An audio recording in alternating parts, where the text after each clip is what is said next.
Hi again, Elder Kopiske.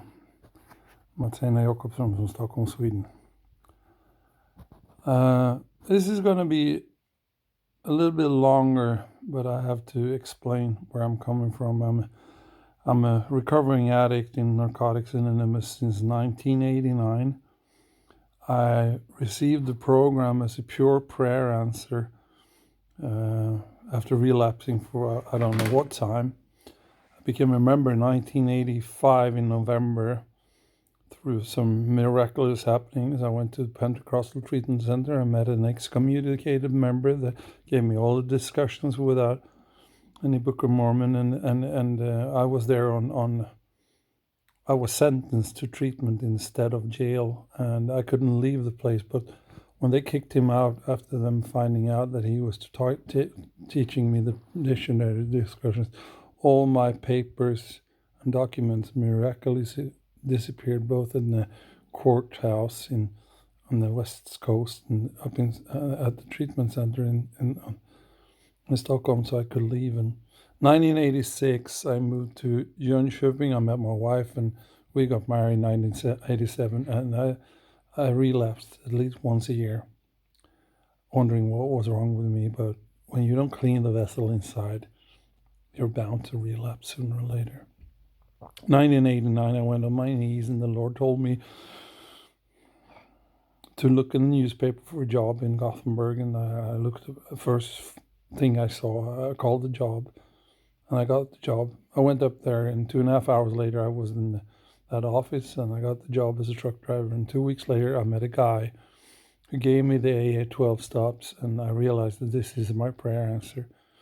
And I just said, "Where can I find this?" And calm down, And he took me to my first meeting the next day, and I heard this voice clear in my head said, "My son, this is what you prayed for. Take care of, and you take care of it, and you will be delivered." I started attending meetings. In those days, Narcotics Anonymous was very, very small in Sweden. We were less than 30 members in the fellowship here, and we went to AA meetings, but NAA is my home. I started telling the leaders here in Sweden about the 12-step program immediately. I couldn't resist myself, but nobody seemed to listen to me. And then suddenly it pops up here, and the translation of the 12 steps are horrendous. And I had a meeting with the former stake president, President Peterson, about 1.5 years ago, where they brought it up to to the stake council in Sweden to have the translation remade, because they don't use the same lingo as the treatment centers in Sweden do. So we get a double message. The program here in Sweden is very, very small. When it comes in the church family services, we hardly have any meetings. So transferring people from, and I am a counselor for the Stockholm stake, when it comes to drug and alcohol. Sorry.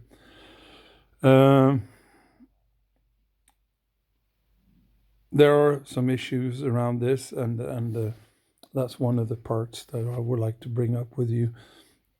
I would love to meet you and sit down and discuss with you. I might even, if it's necessary, fly into wherever you are to have a meeting to discuss solutions. But here's what happened to me back in 1996, I think it was. We were living in Trollhättan, so it should have been around 1995. I had this vision coming to my mind, and it's a long time ago, but it's pretty clear in my head. But I didn't understand that it wasn't about I was doing this education to drug and alcohol counselor down in Gothenburg, and I commuted every day, 80 kilometers in one way. Anyway, what happens is that I had this vision of a network where the core was the program, and we had a council of all. I thought it was the city council and the police and all the authorities, but I realized that this vision is about the church and the 12-step program. This is something that came over me a year or two ago because nothing happened with this. And the issue we have with addicts coming into the church is that they have to quit using and they have to detox. And that is very hard to do.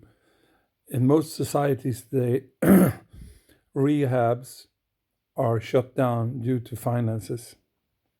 Getting a detox is very, very hard.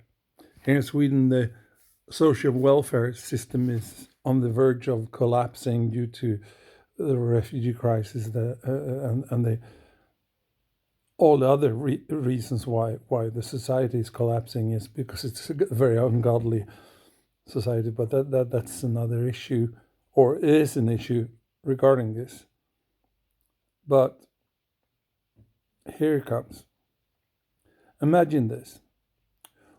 We in the church, we start a rehab somewhere in Europe, an international rehab where anybody with the disease of addiction, doesn't have to be drugs, it could be eating disorders, it could be porn addiction, whatever, are sent to this treatment center where we have paid staff, doctor, we have detox for those with addiction or sugar addiction or food addiction and all that.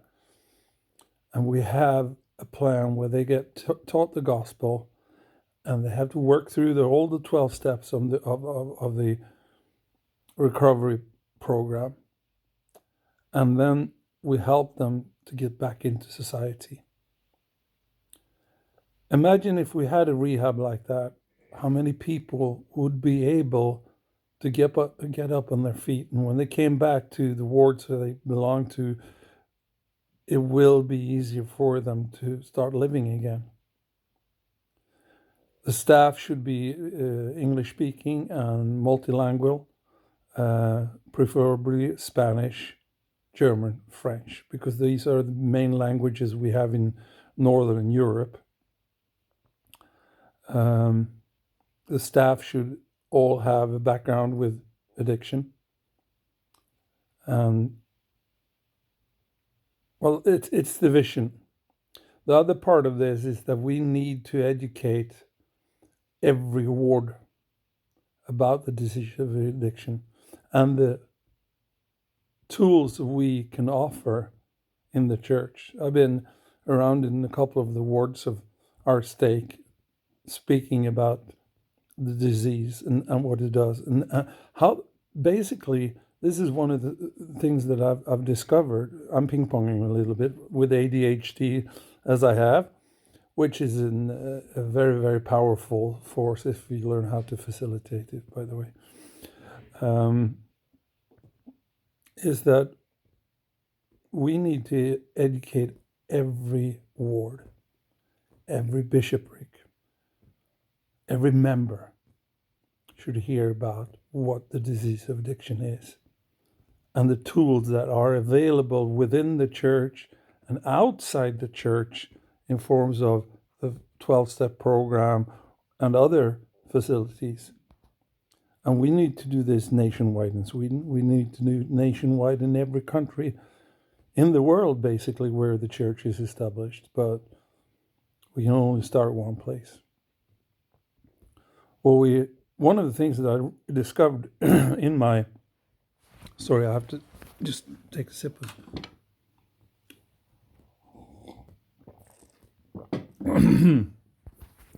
Cat's back, by the way. Anyway, we need to imagine this. We know the Heavenly Father's plan has pre-programmed us for the spiritual experiences that we are supposed to have here in the world.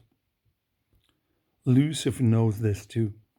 So what is the insignias of the Spirit and the insignias of the Lord when He speaks to our soul and to our body?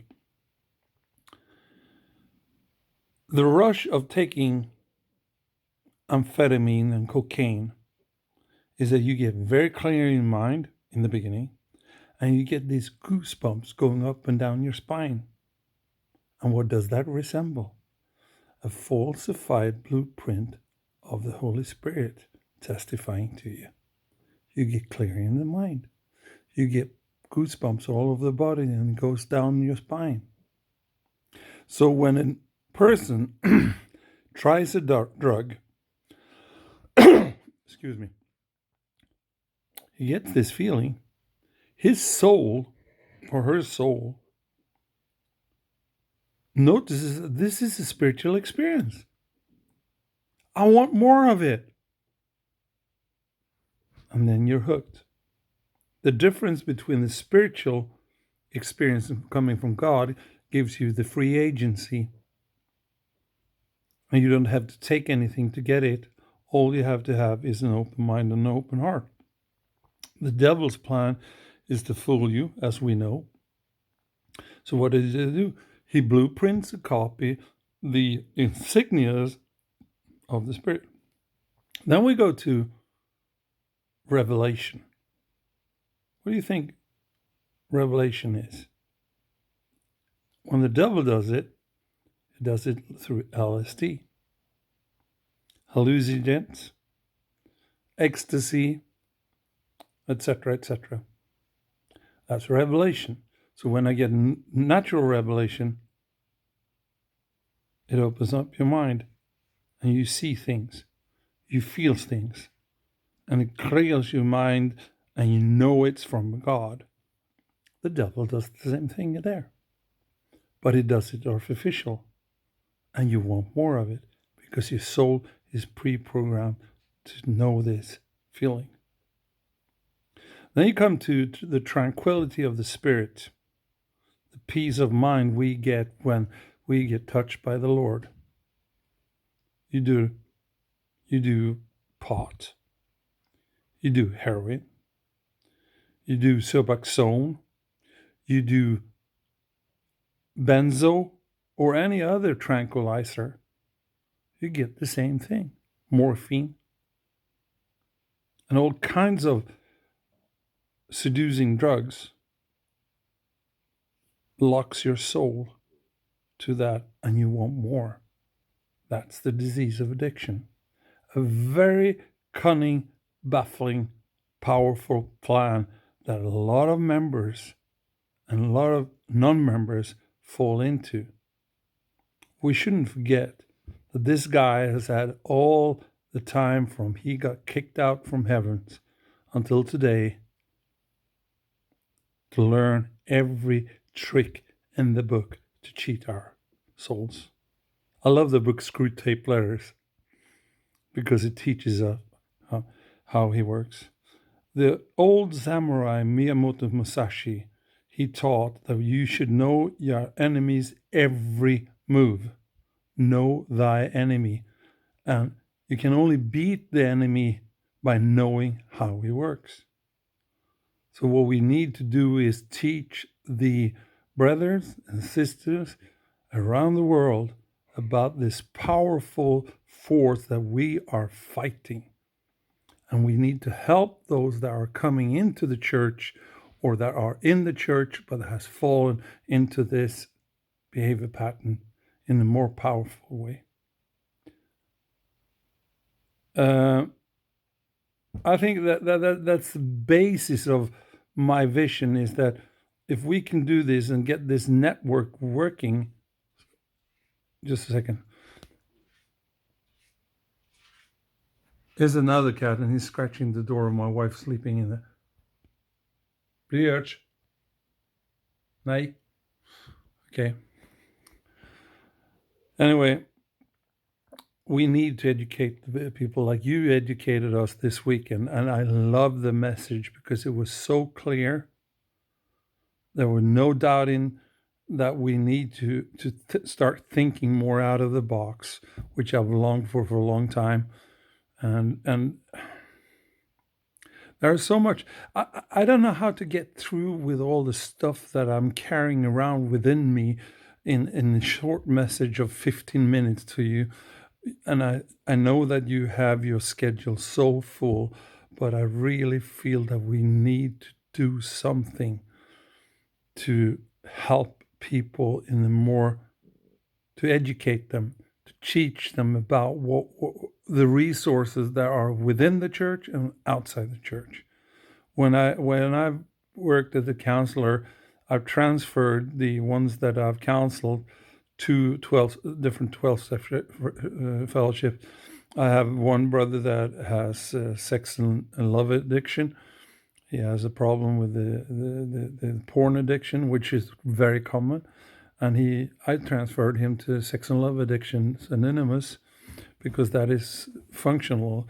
We don't have any 12-step meetings in this state, to my knowledge, that is working properly. So when we start working together with these different resources, then I'm tired. It's late in the evening, but I felt that I needed to get this message through to you. And you can reach me on my email, which is on the business card I gave you. That is my work email, but it doesn't matter to me. You have my phone numbers there. They go directly to my phone.